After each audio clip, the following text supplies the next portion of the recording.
สวัสดีค่ะมาพบกับช่องทุ่งปุ้ยชาแนลชีวิตอยู่เฉยไม่เป็นอย่างที่เห็นท้ายเล่นไปเรื่อยนะคะวันนี้เราอยู่ที่ทุ่งนานะคะ ดูท้องฟ้านี่นะคะ ให้ดูนะคะเหมือนพายุเลย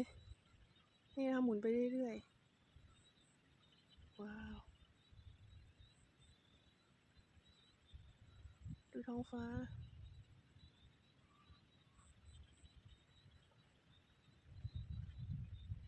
อันนี้ลูกนึงนะคะ แล้วก็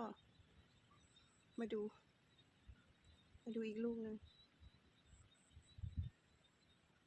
นี่ฝั่งนี้นะคะ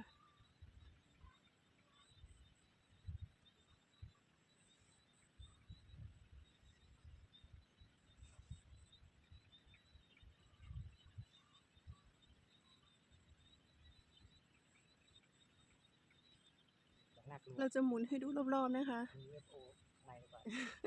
ฝั่งนี้ไม่มีนะคะฝั่งนี้ปกตินี่นะคะอันนี้คือ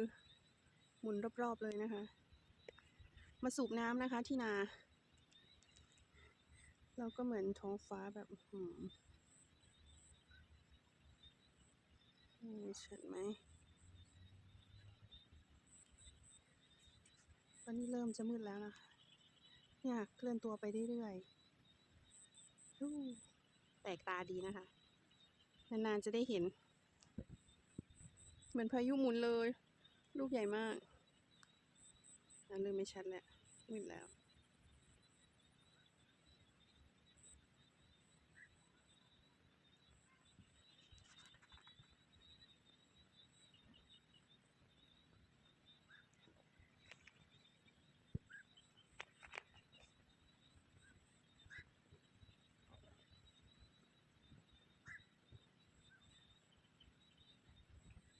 นี่นะคะก้อนเมฆฝั่งนี้หลุดออกจากพายุใช่ไหม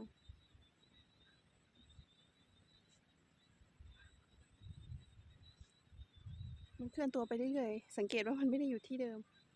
เหมือนมันหมุนเอาก้อนเมฆไปเรื่อยๆเลย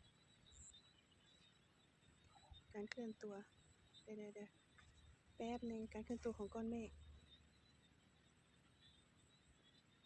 อุ้ยมืดก็มืดนะนี่มองไม่ค่อยชัดแล้วโอเคกลับบ้านกันดีกว่ามองไม่ชัดแล้ว